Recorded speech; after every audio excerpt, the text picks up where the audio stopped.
Hey, everybody out there in podcast land, welcome to the latest edition of Sports Frenzy 2.0. I am the maestro, Kevin Crane. I'm the conquistador, Dave Height. Welcome in episode 42 of this year. Holy moly. We're going to have to figure out if we're going to do a season 2 when the calendar flips or just keep going.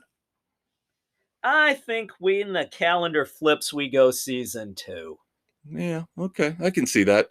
Taping here today on the 22nd of December, 2021. This will hit first thing in the morning. We're on Festivus Eve here, kids. That's right. Happy Festivus to everybody tomorrow on the 23rd. And of course, we wish you all a Merry Christmas and a Happy New Year because this will be the last regular episode. Of course, the weekend edition will hit Christmas morning. There's your Christmas present. There's your maestro and conquistador in a box. Whoa, not the same box. It's like Justin Timberlake and what? Andy Samberg, right? Yeah. Frenzy in a box. Wrapped for your pleasure. There you go. Just hope the bow isn't too tight. All right. Dave, of course, missed last week. This has been a bitch of a last month for everybody, especially the conquistador. So yeah, life sucked from a COVID positive test, missing a couple concerts, to having somebody come into my lane and take out the front of my truck.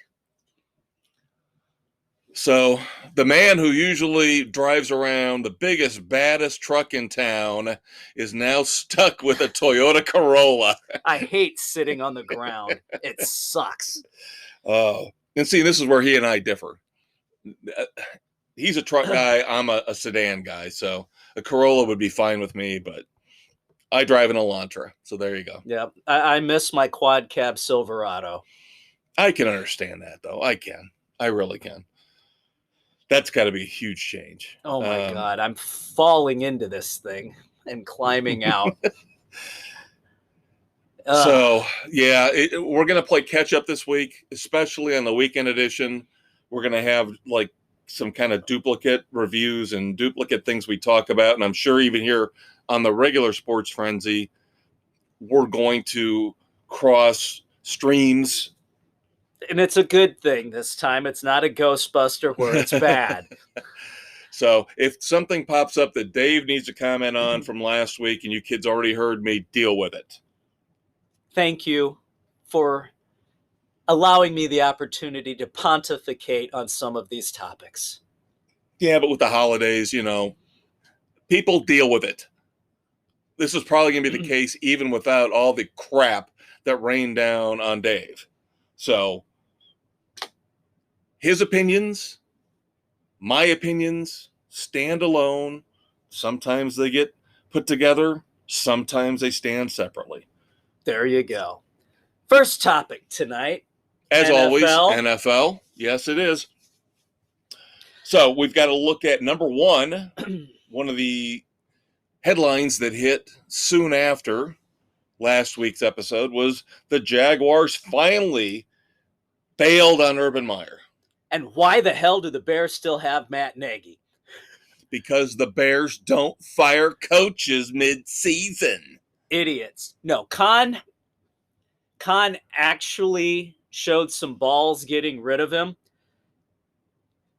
And he had the patience. He gave him an extra month longer than he probably should have, just to see if he could straighten himself out. And he was unable to do so. Yeah, and I don't think it was anything specific that he did that was so egregious. It was just all the little things that stacked up and piled up. And led to complete dysfunction among the coaching staff and the locker room. You bring up a good point with Matt Nagy, though. And this is the difference between a proactive owner who will admit he made a mistake and will cut bait and cleverly somehow fired him for cause, does not have to pay him the rest of the deal, and got Urban Meyer to apologize to the city of Jacksonville for his behavior. Where the Bears are going to ride this goddamn thing out with Matt Nagy. Oh, but he's a nice guy. Trevor locker Lawrence room now loves has him. hope. Oh Although my God. last week's showing was abysmal with Darrell Bevel taking over. That was not a good situation. Yeah, we're just going to let Justin Fields, tank, let his confidence get destroyed so Matt Nagy can do a press conference, go, I'm so proud of the players. They fought so hard. Yeah, that tells you more, this debacle against the Vikings, where they had pretty much a practice squad secondary and defense. That tells you that their defensive coordinator knows how to coach guys up. Yeah, they only let 17 points up to a Minnesota team that was playing extremely well. Now, they did not have Adam Thielen, but they still had Justin Jefferson. They shut Jefferson still had down for the Dalvin most Cook. part. I agree. I completely agree. And again, if the Bears are going to stick to this antiquated idea of we can't fire a coach, you're not going to get mid-season, a coach worthwhile, because the new rules are totally going to screw you because you're losing out on extra weeks to be able to interview before the playoffs start. Perfectly said. I think the window opens this week. The window, I believe, opens this week where if you fire a head coach mid-season, you can start talking to other coaches. Yes. And once again, the moron McCaskies have no idea what they're doing. And the Bears, they're not the laughingstock of the NFL, but they're pretty damn close. I don't want to say the top 10, the bottom 10. In terms of ridiculed franchises. Bottom 5. Come on.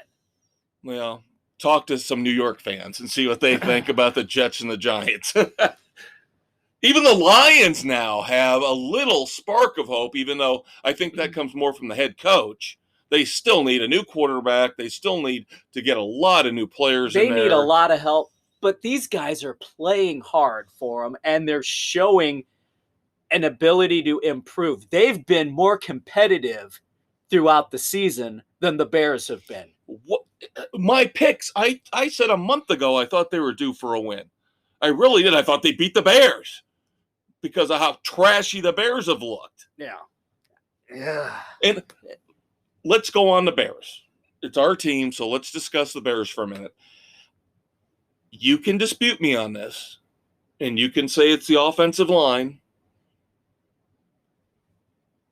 Where is David Montgomery? I'm getting tired of hearing this whole David Montgomery is one of the best running backs in the league.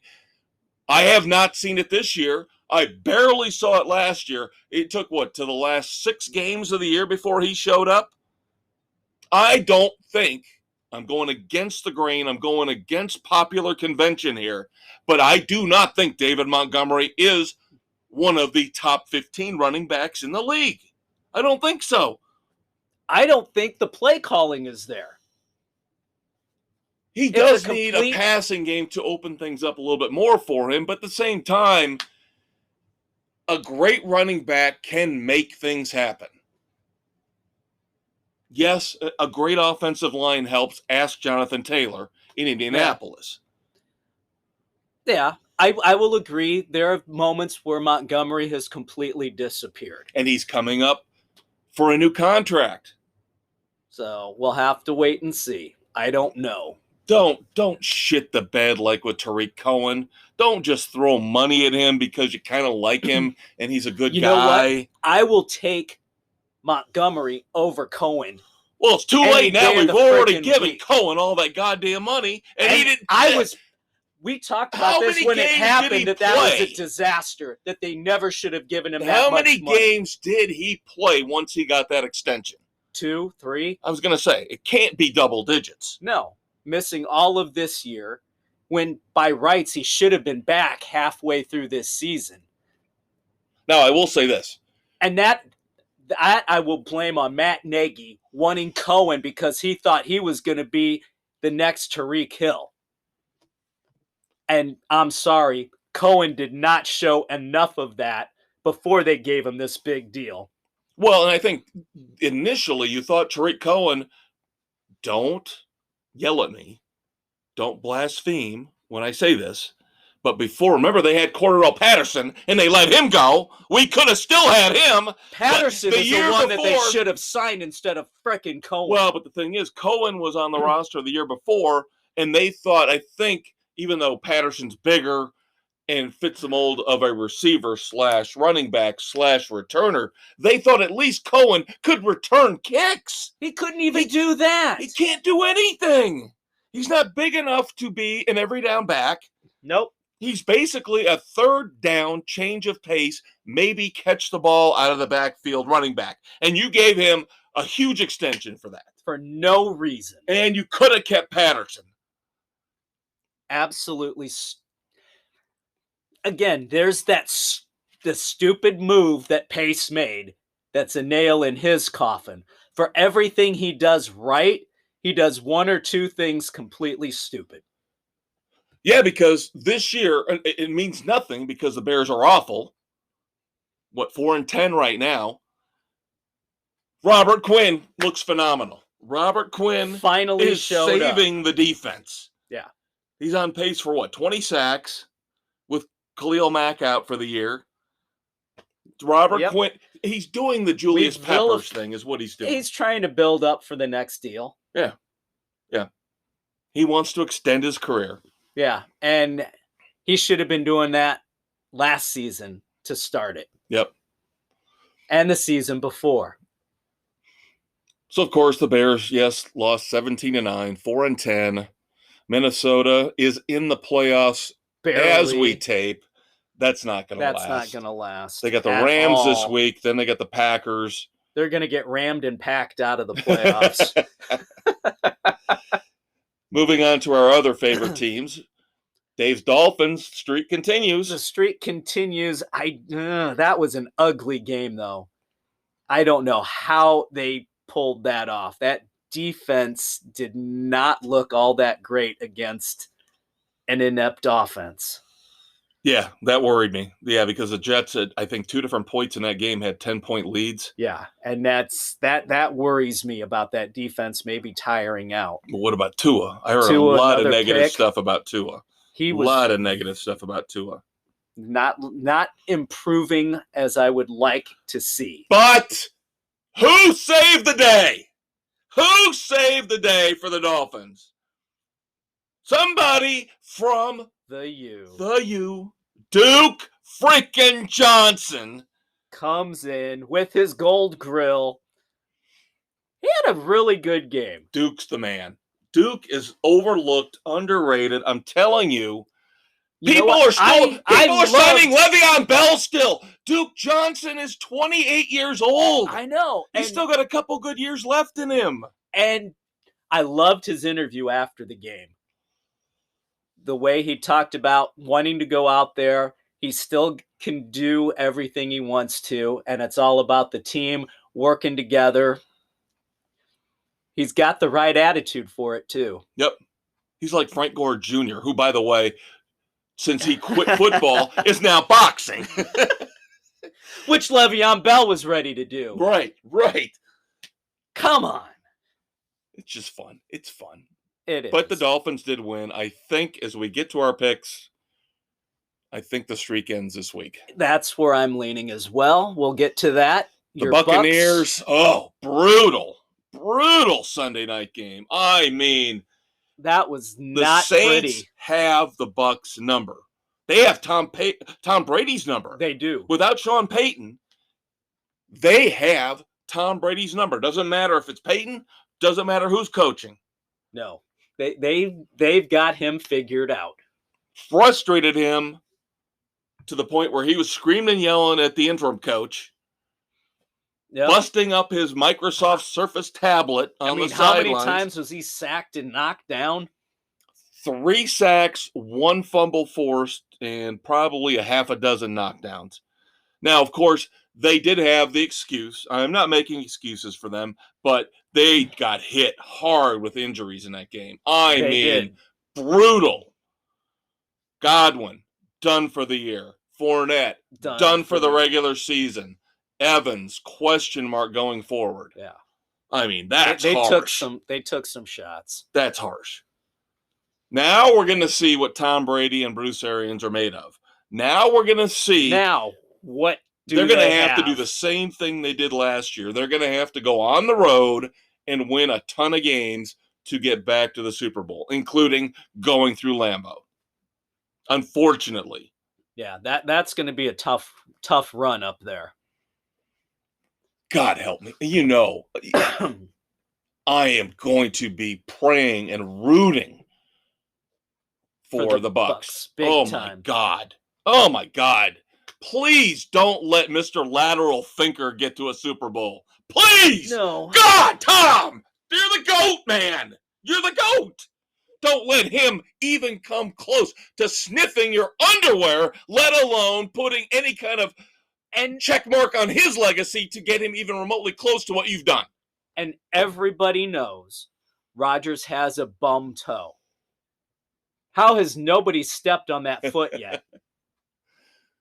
Yeah. Just throwing that question out there. Yeah. Other games from the past week that we should probably look at here real quick.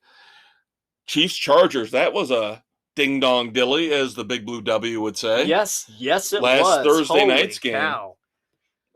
Overtime, you almost got it right. That close. The Chargers, year after year after year, doesn't matter who the head coach is, doesn't matter who the quarterback is, they seem to be that team that figures out a way to lose at the end. Yep. But they're getting there. They're really getting close.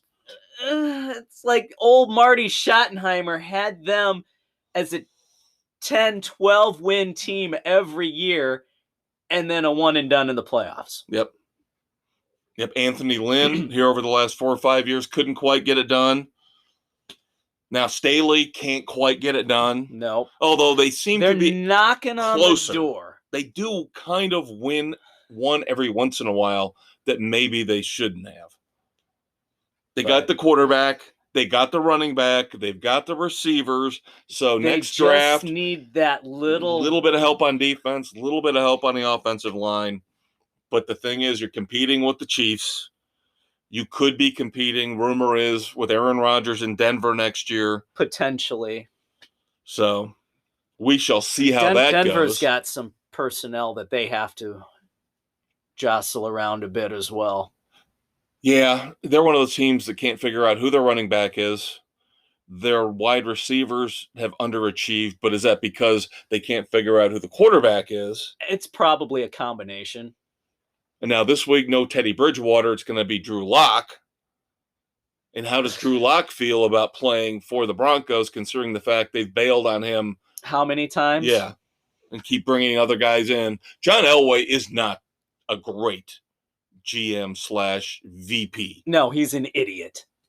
He's blindfolded in his office, throwing darts. He is the most trying to find the next Peyton Manning. He's the most reactionary GM out there.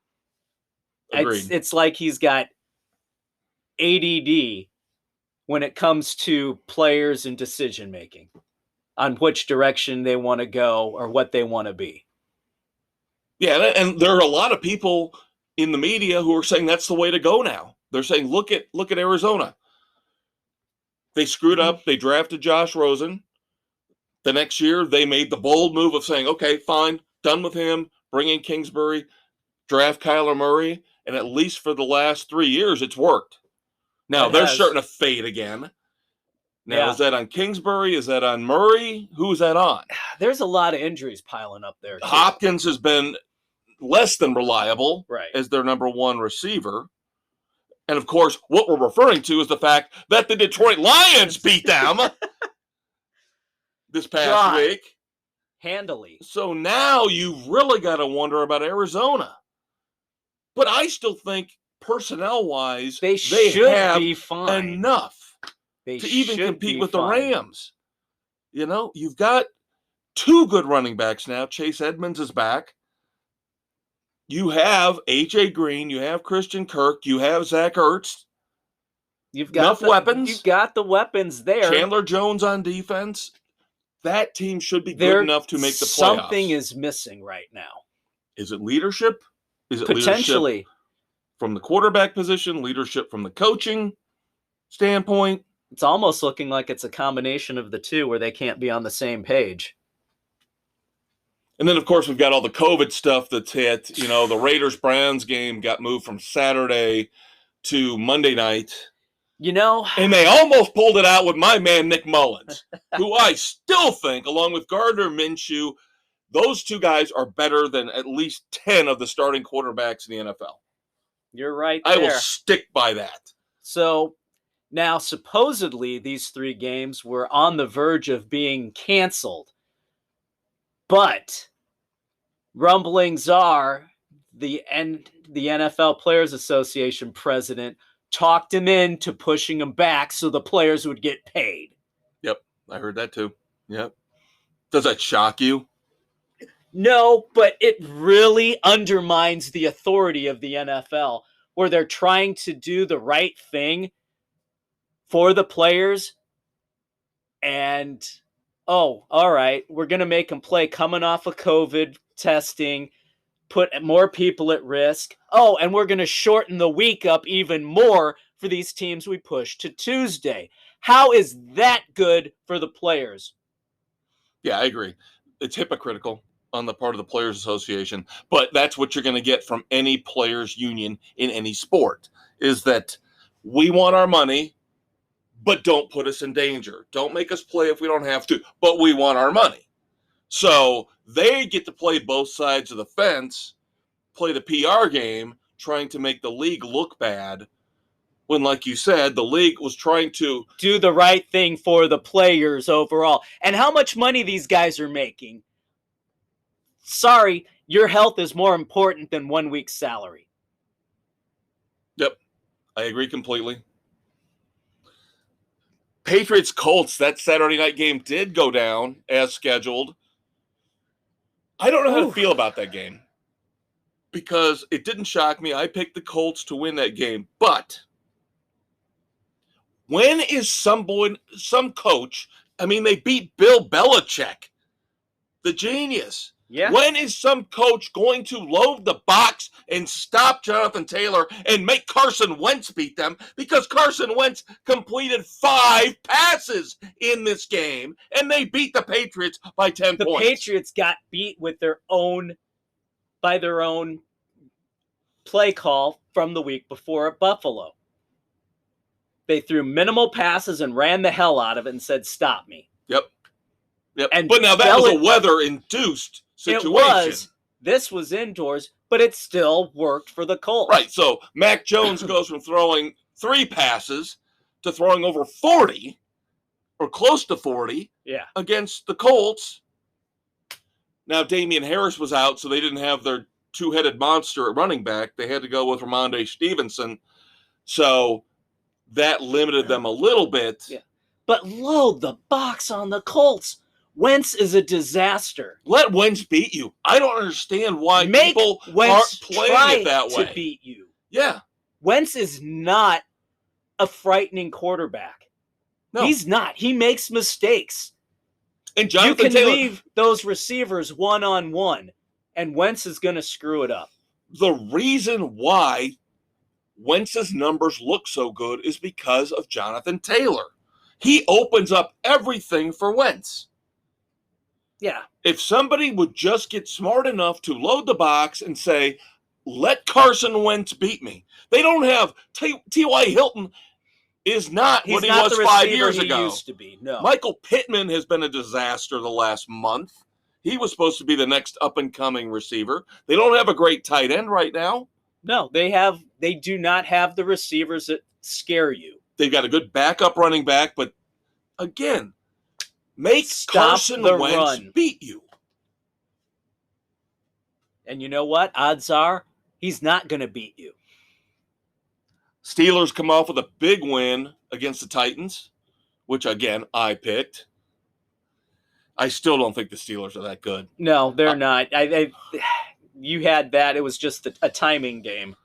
I think the Titans, as good as Vrabel is as a head coach, and Tannehill is a serviceable, decent quarterback, without Derrick Henry, that team is shot. And Julio Jones was a disaster to pick. That guy can't stay healthy. He's going to the Hall of Fame for padding his numbers with the Falcons. But He's literally, not.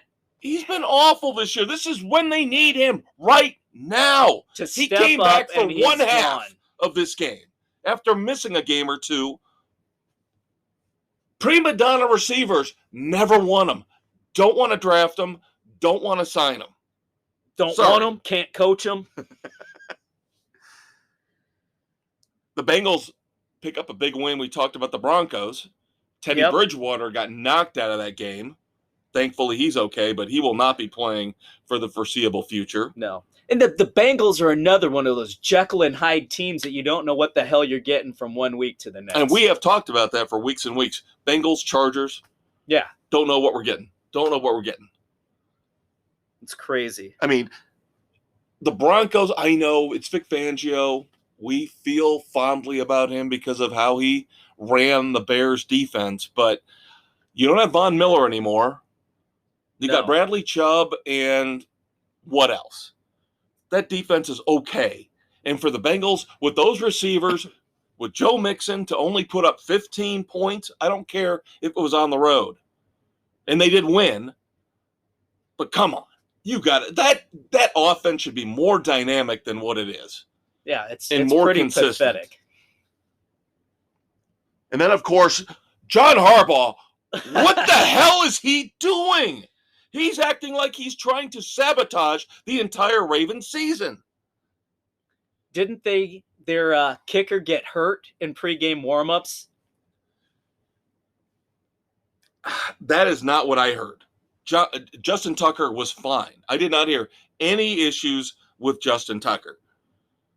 But this is the same thing we saw from them at least once, if not twice, earlier in the season, where the one time he had an excuse because he'd lost Marlon Humphrey, he'd lost basically his entire secondary to injury, and he said, if we go to overtime, I can't stop the other team. Right. You had a guy, Huntley looks really good as a backup, by the way. So he looked phenomenal. Honestly, he could be just as good right now as Lamar Jackson.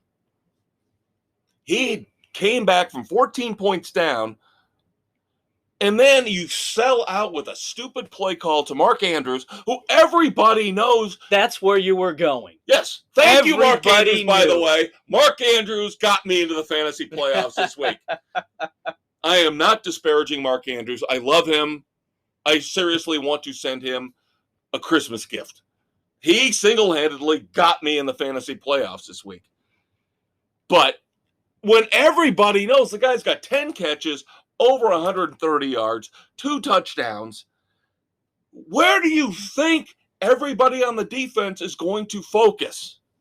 Exactly. They're going to focus on him. And that was the stupidest play call. Again, I would have possibly run out rather there. Kick the extra. You're at home. That's the thing. Right? This was a home game for the Ravens. Everybody moved towards Andrews. Why didn't you run a bootleg the other way? Huntley, you should have had enough confidence in Huntley for what he was doing. At that point in time, he was on a roll. He was on fire. I agree completely. That would have been a better play call. Everybody knew they were going. The game to Aaron Rodgers and the Packers. And again, play for the tie at home. This is what I always heard when I was a kid. Play for a tie at home, a win on the road. You're at home. Huntley's on fire. Kick the field goal, kick the extra point, go into overtime. All right, so that's our recap for last week. Yes, as always, we talk about NFL and we keep going and going, and we're going to have to do our picks for this upcoming week in segment 2. We'll give you all the picks at one time after we cover the NCAA stuff. Yeah, that might work. That could work. Stay tuned. College football and all of our picks coming up.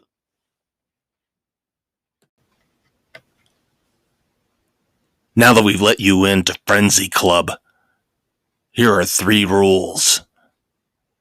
1, you don't talk about Sports Frenzy 2.0.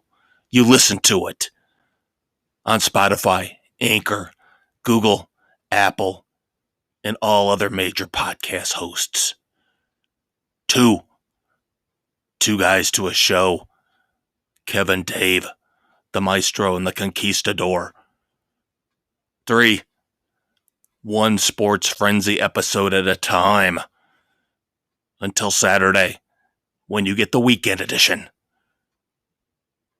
Now get in there and let loose on some PC wussbags, will ya?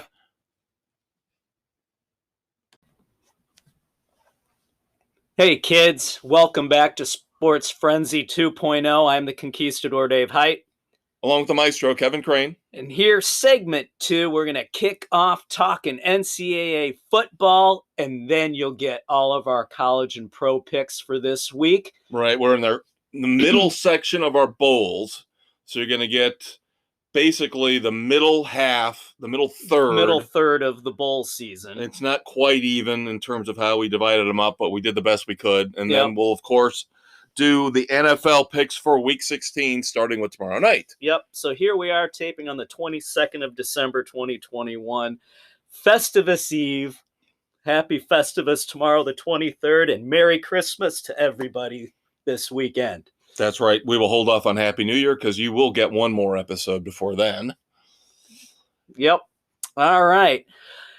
Should we talk about COVID rearing its ugly head and knocking out A&M, Texas A&M? We referred a couple weeks ago. The rumors were out there. We talked about the fact that Texas A&M was loading up, and it looked like they were going to have the number 1 recruiting class, and they did.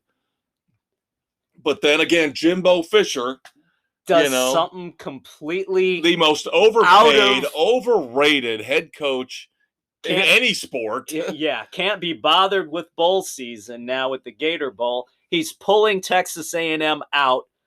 Too many injuries and too many COVID cases. They don't have enough scholarship players to field a team. And so now they're scrambling to find a replacement. Number 1, they're saying the Illini.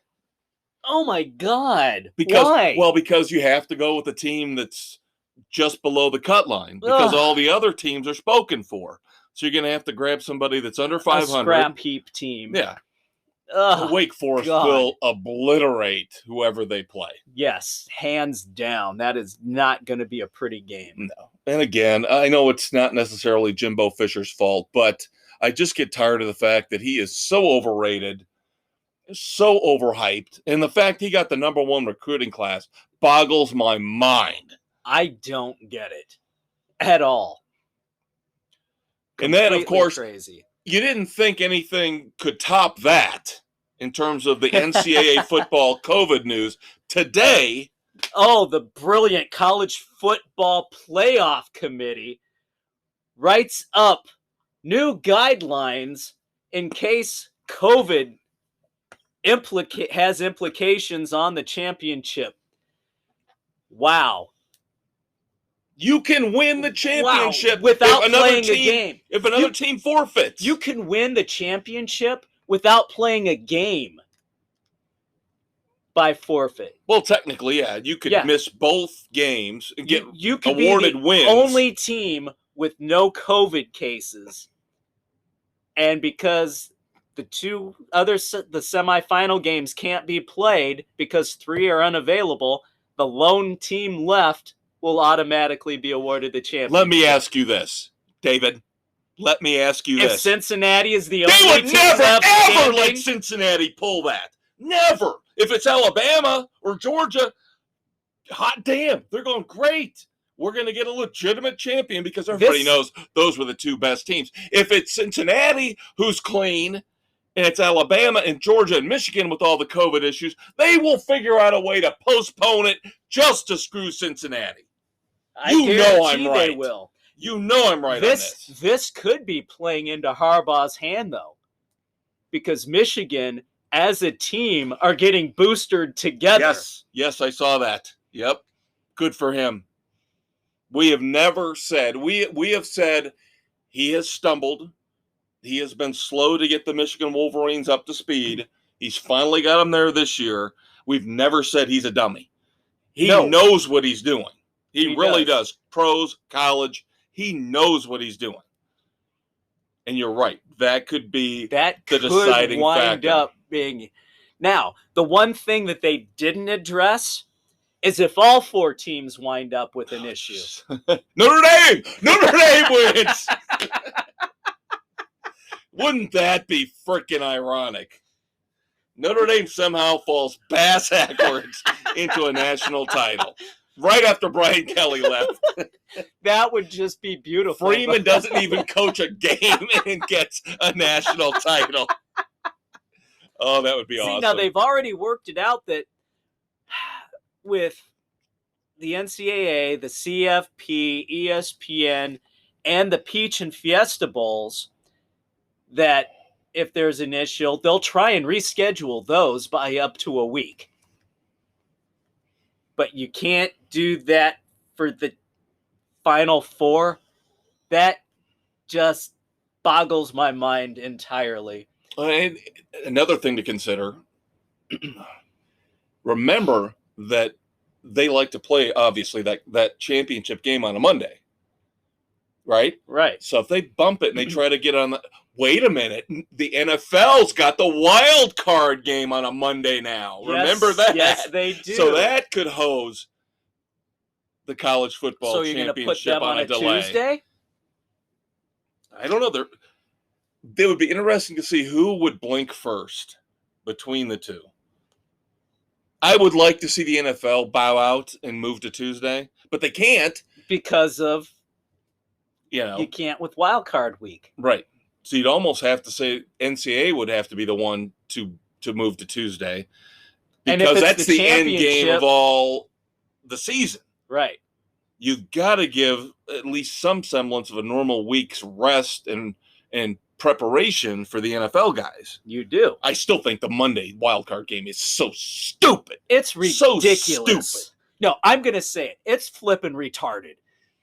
You can say that on Sports Frenzy. Yes, because we can. allow it. We're explicit, we're wrong, and we know it. And that is the dumbest ass move by the NFL. Yeah. It's all for ESPN. ESPN gets a Monday night game again. One more Monday night game. We don't want... It's wild card weekend, Saturday, Sunday. That's all day Saturday, all day Sunday. Don't screw with the Monday night again. We've already got to worry about getting to work on Monday morning because of the Sunday night game. Now you're screwing us on 2 consecutive nights. Hate it. And still say the Super Bowl should be a Sunday afternoon or a Saturday night. Or at least Monday's a national holiday. But they will never never do that, so that should be a Saturday freaking night. One more little tidbit, just because I find all of these players transferring from school to school to school. This is what you wanted. You and I have thought about this, and I don't like it. Necessarily the whole...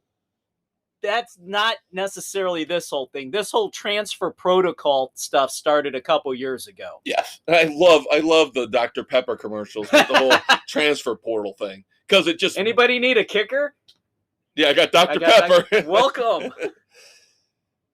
The big, bold, former stud, big man on campus, Bo Nix from Auburn, is now headed to Oregon. He will be their quarterback. Supposedly. But again, we're seeing that with a lot of these guys. USC's quarterback transferred. Where does he wind up? I don't know. Because there was rumblings. One's going to South Carolina. One of the big programs the lost USC's guy was talking about Notre Dame. No, he's not going to Notre Dame. He decided no. There have been no significant quarterback transfers to Notre Dame. South USC's Carolina got somebody. USC's guy was early on talking about that. Sorry, Spencer Rattler from Oklahoma went to South Carolina. Right.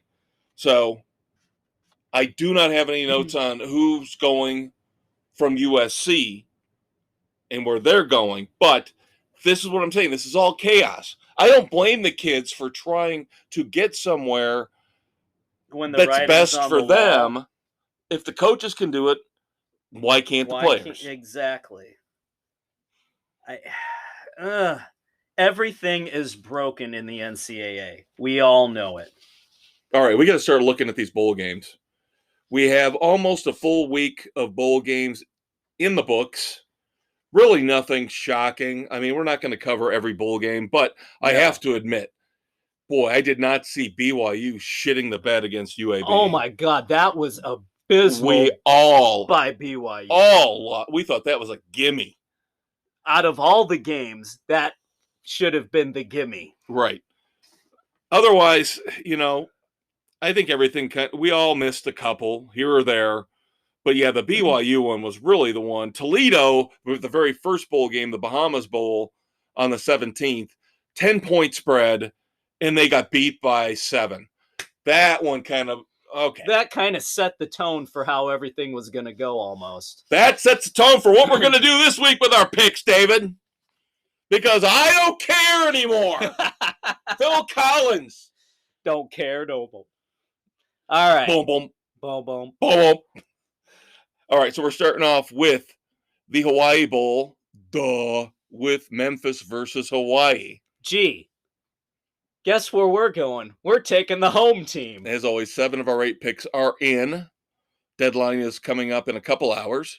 But yes, a lot of people look at the point spread again. The point spread has shot up in favor of Memphis. I don't see why.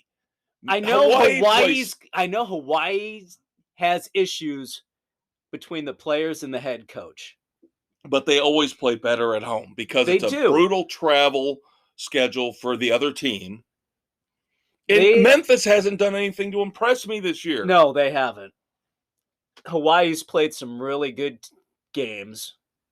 More so, I thought. They played better on the road than I thought they would. Usually, they kind of split home and away. Yeah, but because of their travel schedule coming back to the continental U.S. Yeah, but they've actually won a couple impressive games on the road. Yeah. So yeah, I'm going with Hawaii. So's Dave, Bill as well, and Nick, Doug, Aaron, and Sam go with Memphis. Yep. Saturday, the 25th, the Camellia Bowl, Georgia State and Ball State. Guess what? I have nope. Georgia State. Nick and Aaron going with your alma mater. Yep. But everybody else, including you, going with Georgia State. Monday the 27th, the Quick Lane Bowl, Western Michigan versus Nevada. This point spread has been crazy. It's been nuts. And I know it's almost a home game for Western because it's at Ford Field in Detroit. I can't believe that's the only reason why. That point spread went from Nevada being favored by a couple points to now a touchdown favorite for Western Michigan. That's a 3-point swing is what you get being at home. Yeah. I don't know. I went with Nevada. I looked at the numbers. I understood why everybody went over to Western Michigan. I go Western Michigan. So does Nick. Everybody else goes Nevada. I told Dave, by the way, when we were picking these particular bowl games, the second round of bowl games, after that whole Toledo fiasco, the very first game, I said, I'm done. If a 10-point favorite is going to lose right off the bat, then I'm going with my gut. I will pick the hottest cheerleaders. I will pick whatever I can to give me an edge. Colors. Yes. I like their helmets. Which is the case with Eastern Carolina. So Dave and I are we're opposite on a lot of these. Stuff. Yep. BC versus East Carolina in the Military Bowl. Funny that nobody from the military is in the military bowl, but I don't understand the love for BC. I just don't. I'm sorry. Everything I looked at, Eastern Carolina looks like a better team. This is one of those where I wanted to go Eastern Carolina, but based on all the crap that happened before, I went BC. Well, again, here's the thing. I think a lot of the times when they're looking at these games and the point spreads are set, they're looking at ACC team versus a team from. That's not necessarily a good thing. I know. That's why I go East Carolina. So does Doug. So does Aaron. Nick, Bill, Sam, and the Conquistador go with BC. Tuesday, the 28th, the Birmingham Bowl, number 21, Houston, AP rankings, not the CFP crap, versus Auburn. Again, this is where things are skewed now the other way, is because Houston's ranked I'm going with the team that's played the harder schedule. With Auburn. I think they're too dinged up, and they blew their wad in that loss to Alabama. And another thing that I took into consideration is that Auburn at least is being consistent. They've still got the same head coach. One of the few teams here that is not going through a head coaching change. I'm going to go with the SEC team. Houston, we're going to get to a point here talking about some of these other games in a minute where the teams that I don't trust, there are 3 or 4 teams coming up that I don't trust. Houston's one of those teams. So, yeah, I was thinking Auburn. They should be the team to win it. Yeah. So, I've got Auburn. We can overanalyze this back and forth. All of them. Yep. Sam, Kev, and Aaron go with Auburn. Doug, Nick, Bill, and Dave. Houston. First Responder Bowl, Air Force, Louisville. Went back and forth on this. Really had a hard time with this. I wanted to take Air Force, but they're a team I don't trust. And I say the same thing about Louisville. And I looked at the numbers, and I just did not see why the point spread is going up in Louisville's favor. Now, I didn't look at any of the point spreads. Louisville's favored right now by 1.5. Ugh. But I take Air Force. I never look at point spreads. Look at you. Wow. This is why Doug's kicking your ass. Probably. No, I got to give him a hard time. Sam, Bill, and I are taking Air Force. Dave, Nick, Doug, and Aaron all go with Louisville. Louisville should win this game. They are the more dynamic team, but over the last 2 years, they have not achieved as much as I hoped they would. No, just looking at what their offensive and defensive numbers are on the field in that area, they should dominate. Liberty Bowl, Mississippi State versus Texas Tech. To me, this is a mismatch. This is a major mismatch. If the Pirate cannot destroy Texas Tech in this game, there's something wrong. Agreed completely. Now, Nick thinks Texas Tech will pull off the upset, but all the rest of us go with Mr. Leach. Yep, Mississippi State. Holiday Bowl, UCLA versus number 18, North Carolina State. This is a tough one. Really tough one to pick. I waffled back and forth on this one, and looking at it, I liked NC State's defense. Well, Nick, Doug, and Aaron agree with you. Sam and Bill and I are going with UCLA. I think the minute the rumors died down about Chip Kelly going to Oregon again, I think that program settles down. I can see them winning this. It's going to be close. I think it's going to be a really close game. High scoring.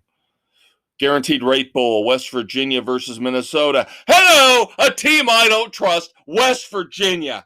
Boy, they screwed me at least 3 times this year. Badly. At least. Minnesota didn't do us many favors. No, but they were more consistent. Yes, and I think that's why all of us, all 7 right now, who have picks in Minnesota. Yep.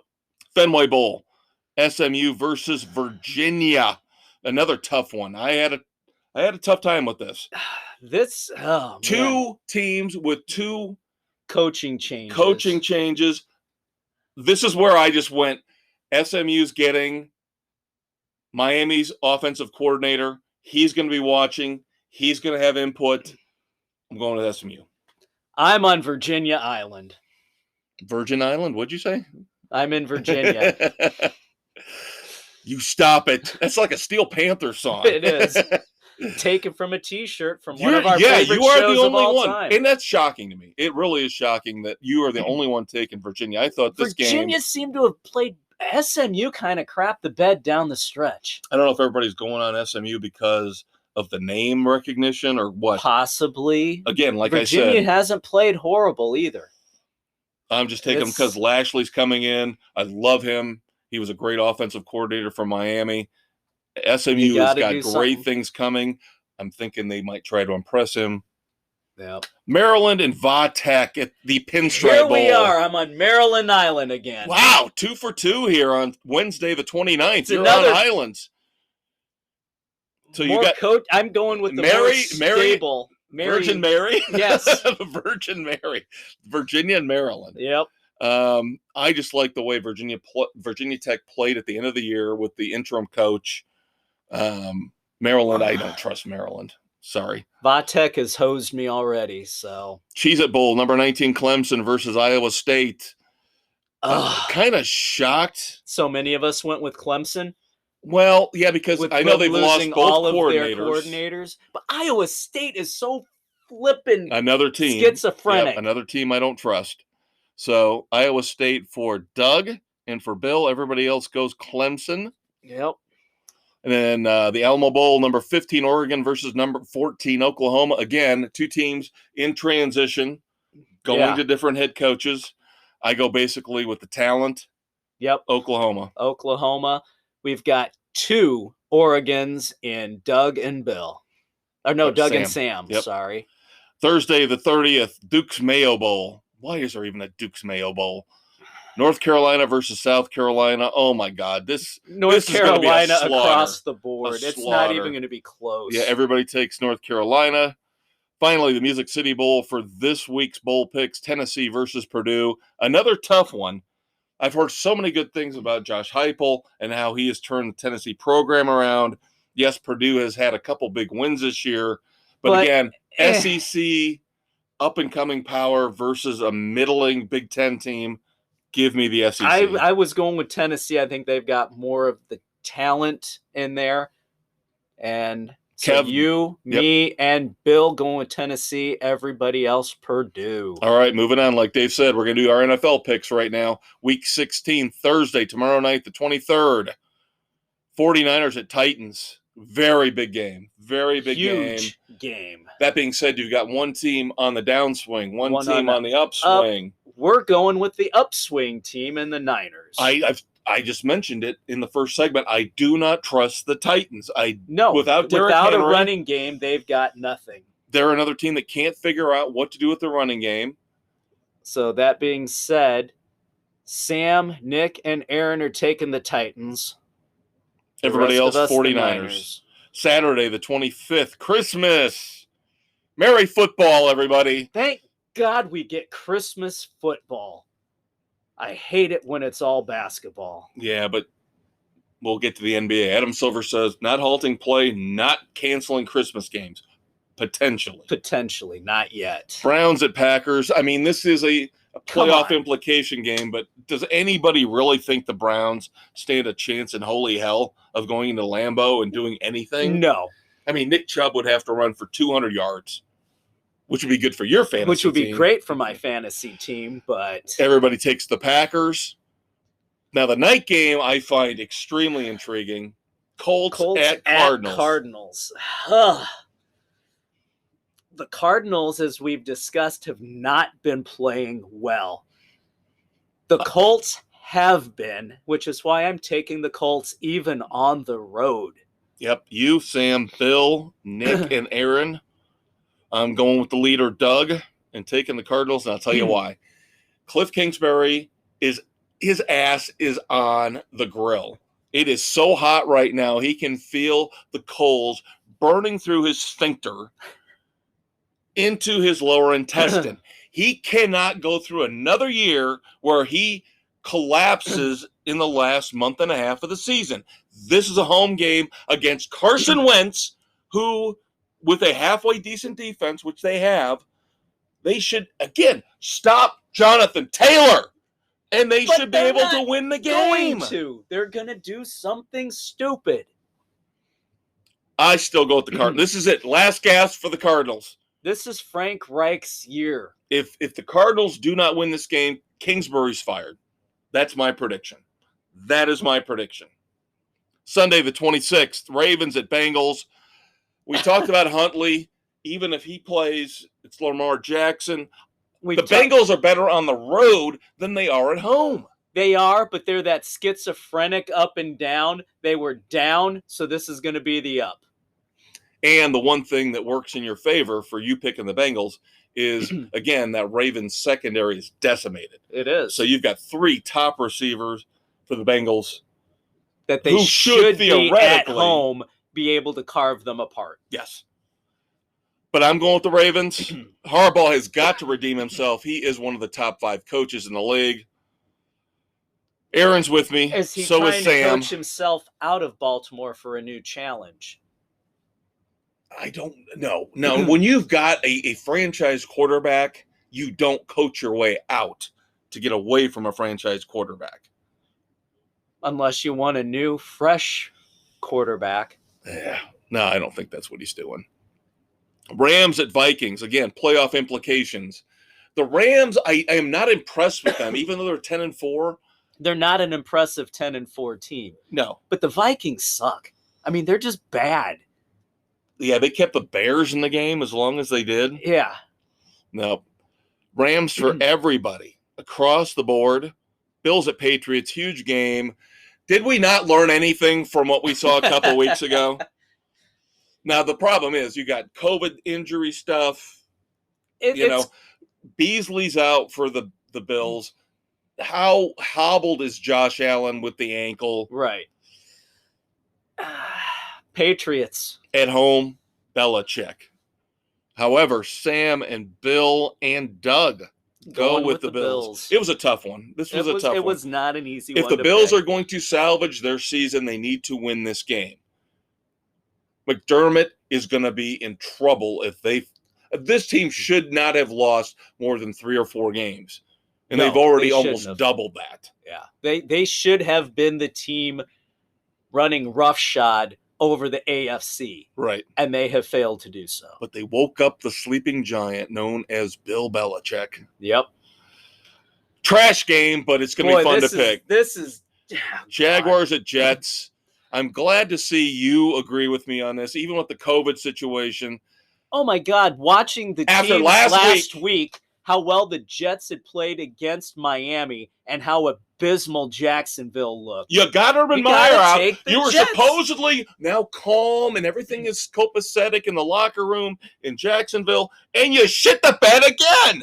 Yes, that team is just inept. There's no stability. Daryl Bevell was running the team, and it still looked awful. There's no stability in that organization. Now, warm weather team going to cold weather. Like you said, the Jets look good enough to me. I take the Jets. Yep. You and I and Nick.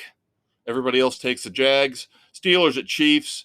Chiefs what across could be the a board. COVID-ridden Chiefs team. I still but they think still they're have better. enough talent to beat. You put McCole Hart, if Tyreek Hill's out, if Travis Kelce is out, as you referenced the COVID situation, McCole Hardman can step in.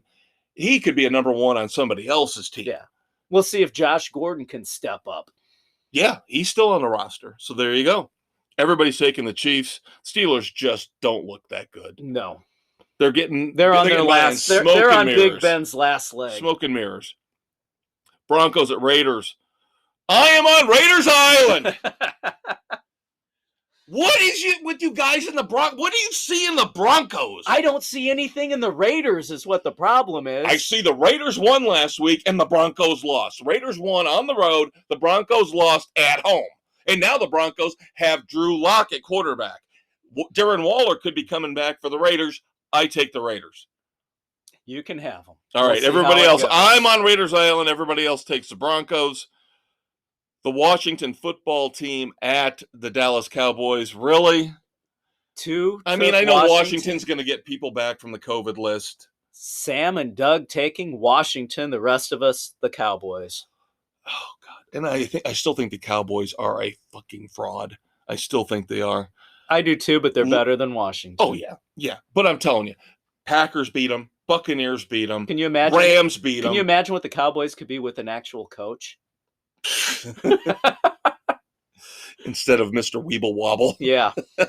Finally, Monday night, the 27th, Dave's Dolphins going in New Orleans to play the Saints. Did not like the way the Dolphins played last week. They've been on that big run. It comes to an end in New Orleans. Agreed. That's exactly my logic as well. The Saints are riding a wave of momentum. That defense is on fire. Yep. And Tua, the way he's been playing, he won't be able to do anything with that defense. Nope. Sean Payton's going to be back coaching that team. Kamara's healthy. Taysom Hill has been decent. Yeah, but down the road, we'll see if the Saints make it. Sam takes the Dolphins. As does Nick. Everybody else takes New Orleans, the home team. All right, kids, that's it for segment 2. We will wrap everything up in the next segment talking about miscellaneous NBA, NHL news. I don't have any moments of silence. So I've got one. So it just happened. I do have a couple dumbasses, so we will wrap everything up for the week in sports with a nice tidy bow, just like a Christmas present for you. Get you ready for the weekend edition. We will be right back.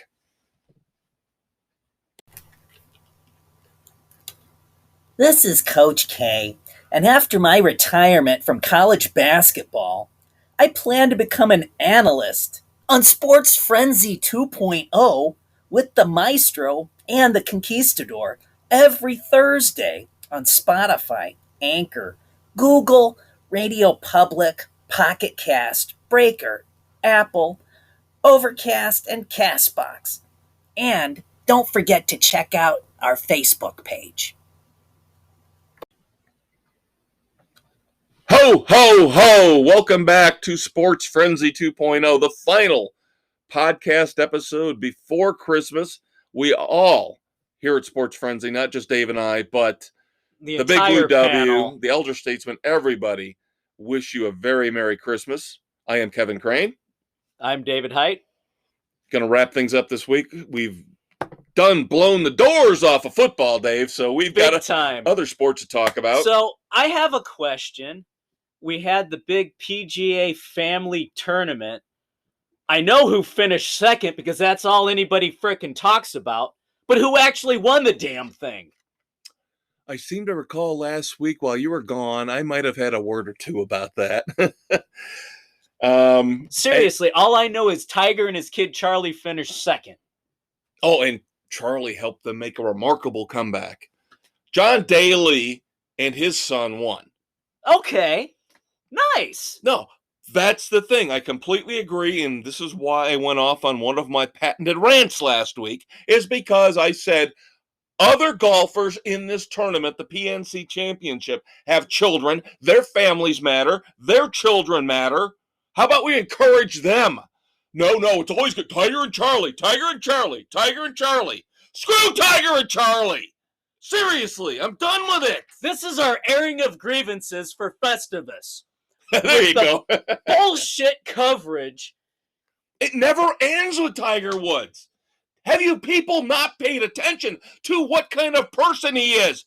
You buy into it every time, and he goes, I'm so sorry. Oh, now I've got my kid. It's like the guy who pulls his girlfriend in front of him when the bad guy pulls a gun and says, give me all your money.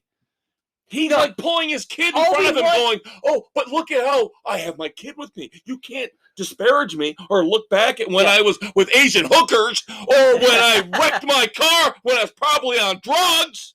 All I wanted was a fair coverage, and we didn't get that. We never get that. Not with Tiger Woods. LeBron James, Tiger Woods. I'd say Tiger Woods is 10 times worse than LeBron. Because at least I occasionally hear dissent in the media about LeBron James. Yeah. I never hear anybody say anything bad about this guy. Literally, he files down the horns on the top of his head every week. He is the devil. And you people buy into it. All right. So we get it out there. Congratulations to John Daly and his kid. John Daly 1 and John Daly 2. Boom. Confetti. There you go. All right. NHL, some big stuff going on. The league and the Players Association have jointly agreed to not participate in the Olympics over the blow up of COVID going on right now. Probably a smart move, especially where it's taking place over in China. Yeah, the last week for hockey has been very interesting. They started with Canada saying they were only going to allow 50% capacity for the games. Right. To then basically halting cross-border travel. And now they stopped play 2 days early for the Christmas break. So as today, as we tape here on the 22nd, is the first day that they're not playing when it was supposed to take effect Friday. Right. So nobody will report until Sunday right now. That could change. We'll have to wait and see. We just have to live with this. As, believe it or not, somebody who I normally don't agree with, Adam Silver, the commissioner of the NBA, said, we just have to live with this. Yes, we are going to postpone games. We've done it. We'll probably have to keep doing it, but we're not halting the league altogether because of this. And I agree with him. We're 2 years in almost. Let's just treat it like this the is flu. the new flu. You're going to have, how many different variations of the flu are there? They try and have a vaccine every year, and they never know what strain it's going to be. And most of the time, they guess wrong anyway. But you've never been mandated to get a flu shot. Right. You've never been told, panic in the streets, shut everything down, shut all the businesses down because of the flu. But now, all of a sudden, everybody's freaking out in this woke, namby-pamby world we live in. Now, there are concerns with this. It's the 100-year purging. The earth does this every 100 years. There's a new disease that comes up that cuts down the population. Yes, it's heartless to say, but all throughout history, that's what happens. The last time was the Spanish flu, right? Right. Yeah. So we'll just go with it. Darwin said it. Survival of the fittest. One of the truest quotes, statements ever uttered by anybody. Yep. Survival of the fittest. And we have gone the complete opposite with this. Let me point out in the NBA, Kyrie Irving. Kyrie Irving, they caved. God, I can't stand this. The Nets caved. They're going to let Kyrie Irving play road games only. Bullshit, bullshit, bullshit. Why are you putting the rest of your team at risk with this guy? And he just tested positive for COVID. There you go. Because he's waiting for the vegan shot. The guy is a moron. When are we going to realize that across the board? No, he's not. He's a selfish bastard. And you know who he reminds me of? Aaron Rodgers. There you go. Mr. Lateral Thinker. These guys think they're so pond. smart. They think they're so much more intelligent than everybody else. But they'll screw anybody they can, whenever they can, to make themselves look like they are the be-all, end-all when it comes to brilliance, intelligence. All right, few more things on hockey. I'm a little pissed off at the NHL and the way this was handled. The Blackhawks right winger Brett Connolly was suspended 4 games on a hit to Dallas Stars Tanner Caro. This was very similar to the hit that the Rangers' Jacob Trouba threw on Jurka Kara a few weeks ago. Which you didn't get mad about. I wasn't mad. It was a legal hit, and nothing was penalized, no suspension. Kara didn't have his head up, didn't see it coming. The same thing here.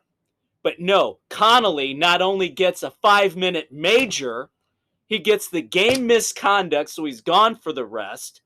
And now he gets a 4-game suspension. And during that 5-minute penalty when the Hawks were shorthanded, Dallas scores 2, goes up 2-0 right off the bat.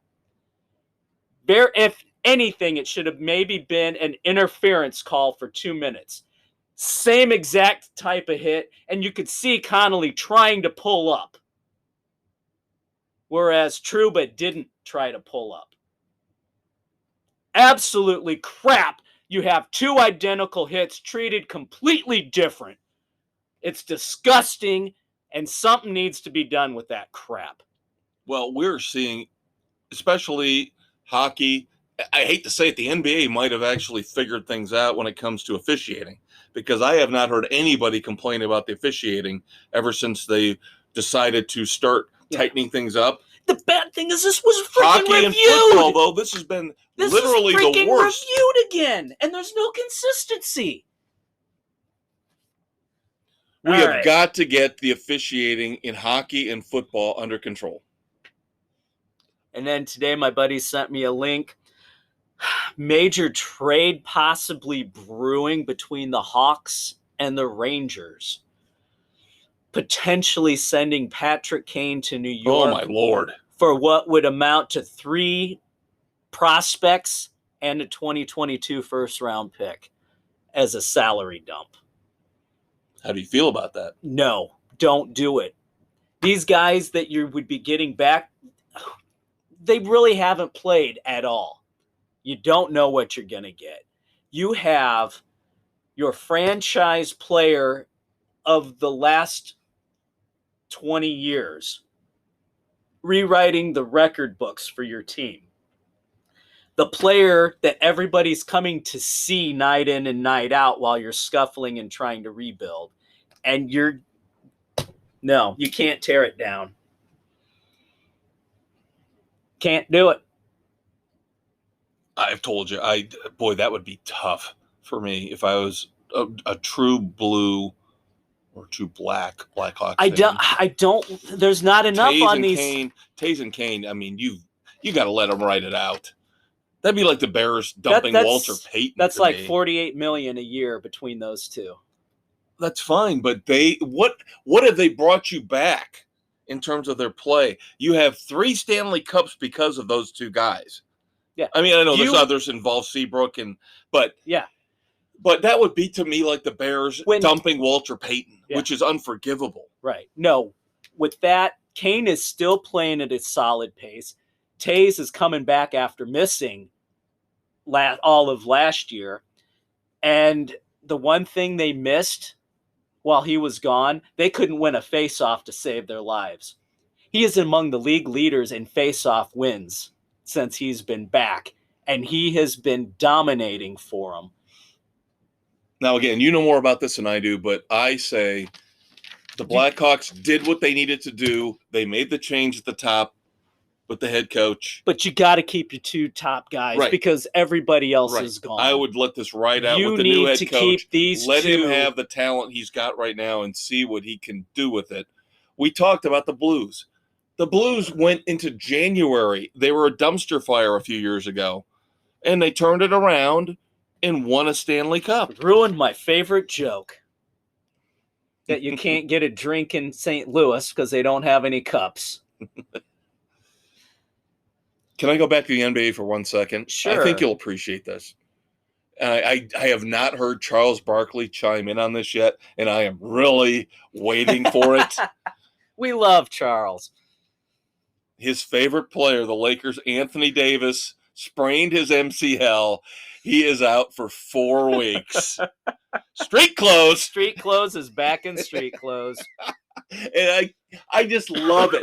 I love any pain, torment we can revisit on LeBron James and his mediocre little Lakers team. Yep, his dream team 3 or whatever the hell. And I'm telling you, they're not going to win it this year. They have got the Suns and the Warriors are never going to even let them get into the finals, let alone the Western Conference Finals.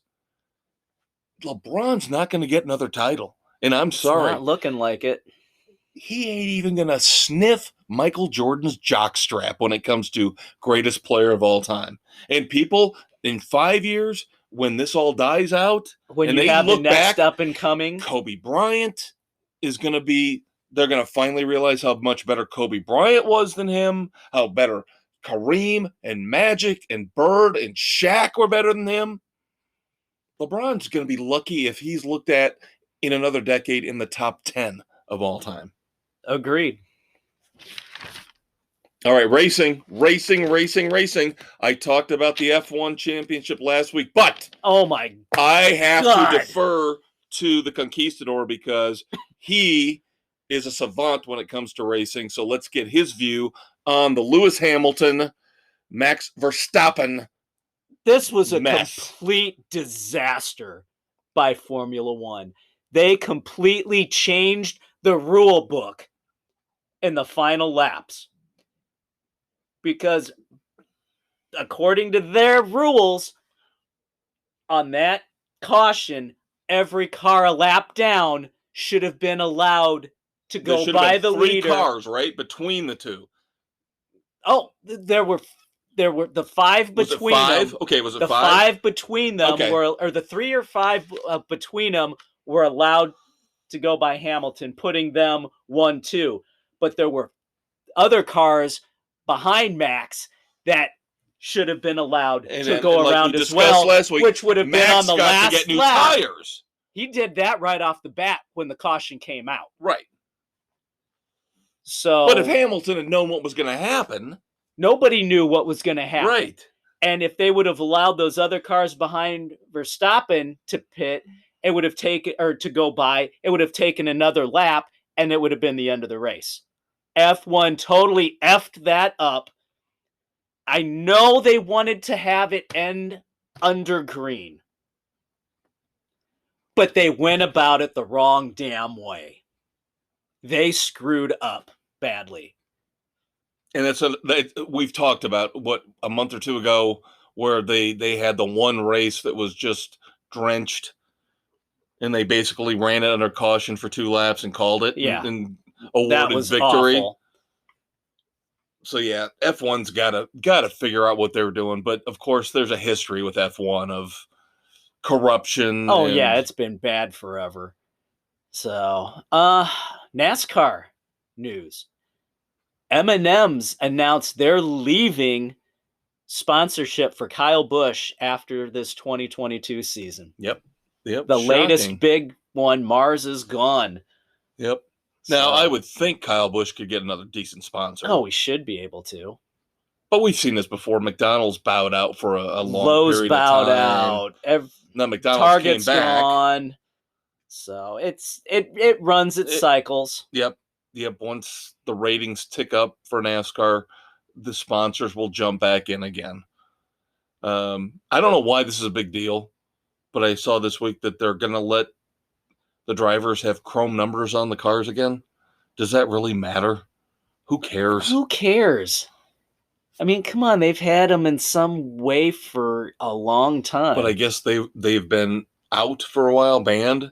I didn't realize they were banned. I know Darrell Waltrip ran the chrome numbers on his 17 car. Yeah, but I guess they're back after being gone for a while. I'm with you. Whatever. I'm like, yeah. It doesn't really freaking matter. Idiots. Finally, fireworks celebration this week as Atlanta finished up the repaving and the reconfiguration of Atlanta Motor Speedway. We'll see how that works out. Considering that they effed it up when they put the dog leg in and tried to make it look like Charlotte to begin the cookie cutter crap. I love the original layout of that track, and they effed it up. Now, the other thing is that with the next gen car, they are going to take the road course and the short track configuration, and they are going to take it and put it in the higher horsepower and the 4-inch spoiler and take that to the intermediate tracks. Yes. So that could be interesting. That is going to really be interesting how that's going to go. Yep. See, NASCAR. Now, I would love to see them get away from having the separate super speedway car too. Yeah. Oh yeah, of course. Ideally, you'd like to have them use the run same the car same for template on everything. Right. But this Stop is NASCAR. Being so this is racing. picky. We just talked about F1. NASCAR's not that much better. No, they're not. Because change is good. Keep people interested. Change. Sometimes it's not always for the best. If you've got it fixed, you've got it set up the right way, leave it alone. The only change I like is the safety stuff they're doing. Well, anything you do for safety, we're not going to dispute that. But I hate having the cookie cutter cars to match the cookie cutter tracks. But as we've talked about over the last few years, they are getting rid of the cookie cutter tracks. Thank God. So, all right, Dave, I believe you said you have a moment of silence. Yes, just yesterday, thoughts and prayers to the family of Kamara Barty and to the Tigers organization. He played for them for a number of years, and he was their first base coach last year. Died suddenly yesterday at age 49. No cause has been listed yet. Shocking. I mean, did not see anything about it. And of course, we've had a lot of people recently. Demaryius Thomas, passing away very early in life. Yeah. You hate to see that. Now, of course, since we're on baseball, we should mention the two new coaches, two new managers. Yes, Buck Showalter to the Mets and Mark Kotze promoted within the A's organization. And, of course, neither one's a shock, really. Not really. The A's are always going to go cheap. Yep. Come on. I could talk about what's going on with the disparity between the haves and the have-nots in baseball forever, but yeah, there was the A's let Bob Melvin go so they didn't have to pay him, so he could take a better job with the Padres. Yeah, where he's got Tatis, he's got Darvish, he's got a loaded lineup now, and he doesn't have to play bargain basement baseball anymore. Right. The disparity. They just had a nice article talking about how baseball's cap is lower coming up than it's been in 6 years. That's not the problem. The cap is not the problem. The problem is the floor. You've got to make the Pirates spend more. You've got to make the Royals spend more. They have got to spend make the 70s. A's spend more. Yes, they've got to spend 70s. Even the Cubs right now are playing bargain basement baseball. You have got to make these teams spend money on the bottom instead of the revenue sharing. They just pocket it and they walk away. If you have a cap at 2, the floor should be a minimum of 90. I would almost say. I agree completely. I would actually say it should be half. It should be 100. I'm okay with 90. If you could get the Pirates. You need to have the Rockies. A hard cap. Not this bullshit namby-pamby luxury tax where you get to go over the tax for 2 years, and then the third year, then they start really penalizing you. Yeah, no, a hard cap where you can't go over the 200 and you have to spend at least 100 and put a product out on the field. Yes, and that's the problem with baseball. It's not the cap, it's the floor. Yes, 100% agree. Make the bottom feeders try. That's what people love about the NFL is all the teams try. Even the Jaguars have a legitimate shot. Even the Jets, even the Giants, they try. Yeah. They fail miserably, but they try. But they spend the money and they try.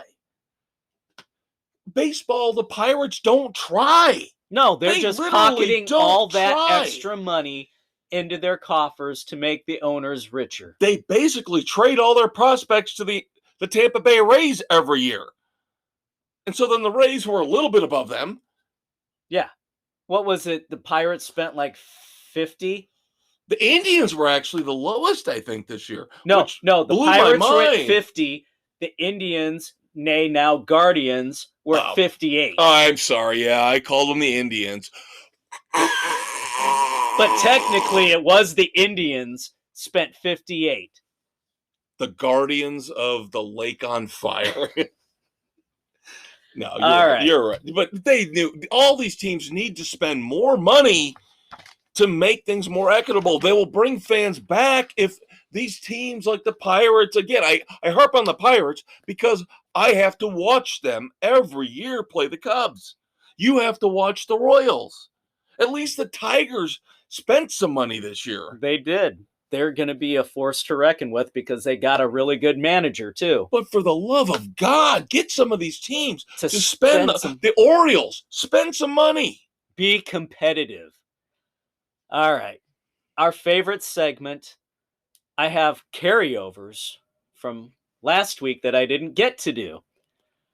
Sticking with the baseball theme, I'm going to go with Fernando Tatis, the aforementioned player, who is recovering from scraped up hands and knees due to an alleged motorcycle accident.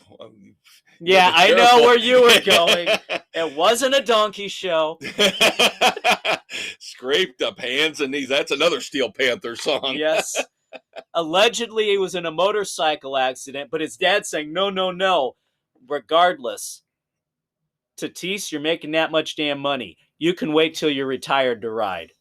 Well, we say that all the time. You and I have said that all the time about these guys. Yep. Keep it in your pants.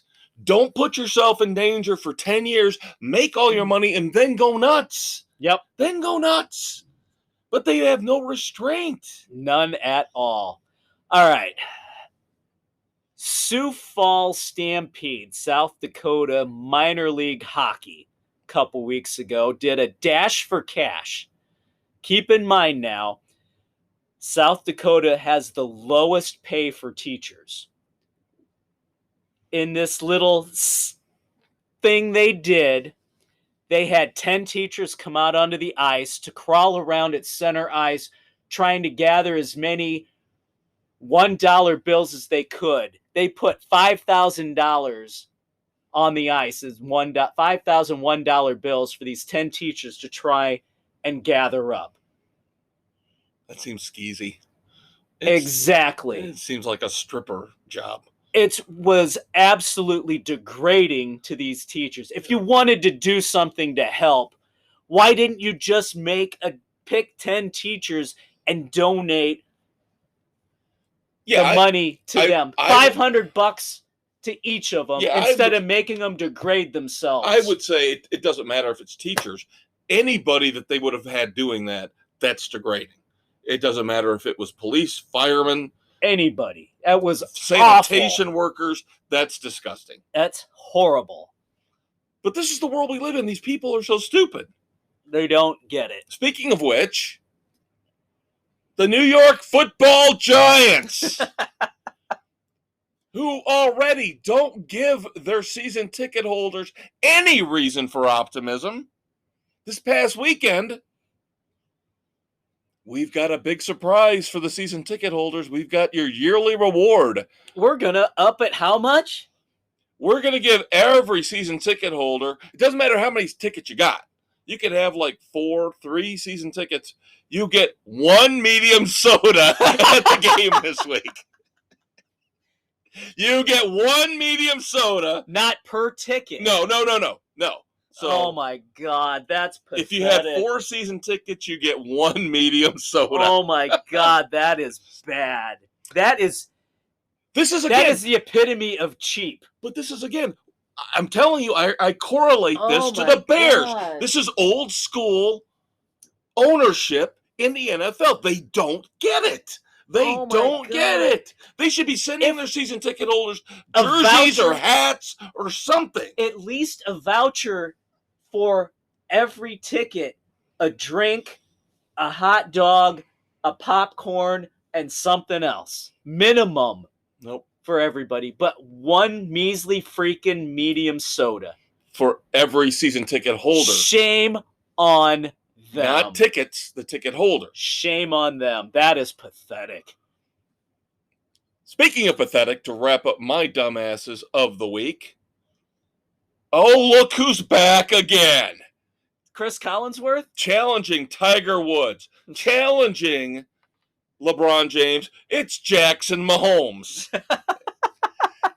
Patrick's dumb, stupid ass entitled brother, who walked into a Kansas City bar this past week with a huge ensemble, a huge party with him in a very small bar, SOT Social, SOT Social. I'm not sure exactly what or how you pronounce that, but it's a small bar in Kansas City. He shows up with a huge party. They're full. And they basically tell him, we can't accommodate you. And he starts throwing the typical Mahomes. You know who my brother is? Yeah. Guess what? So of course, you're not your brother, dumbass. Well, here's the best part. And I'm not going to read off the whole thing. You can go online and read it. And the sad thing is the owner came out later and apologized for the initial apology. But the initial apology is priceless because somebody, I don't know if it was like a manager or their PR person, because Mahomes, came out and said, oh, I can't believe the terrible service I got at Social. And they came out and they basically said, well, you know what? We survived the pandemic. We'll survive your overinflated, bloated ego. I love it. And the thing that sucks, though, again, the manager came out and later apologized. That was not professional. We should have never. And they went on. I mean, you got to go online and read this entire first apology. It is so sarcastic. It is Sports Frenzy Hall of Fame worthy. Is how good it is. I like it a and lot. I would want to hire whoever wrote that for us. That is brilliant. I will go back and read that. All right, that's it, kids. Merry Christmas. Merry Christmas. We'll catch you next time. Check out the weekend edition hitting Christmas morning. That's right. Dave and I will finally do our full review of Steel Panther. We have a lot of stuff, cool stuff, Guitar World. We're going to review the top 10 guitar solos of 2021. Really fun stuff. Open us as you would a present. That's right. Sports Frenzy in a box. That's both of those sound really bad. They do. They sound really, but that's okay. That's what we do. That's in homage to Steel Panther. Check them out. We love you, kids.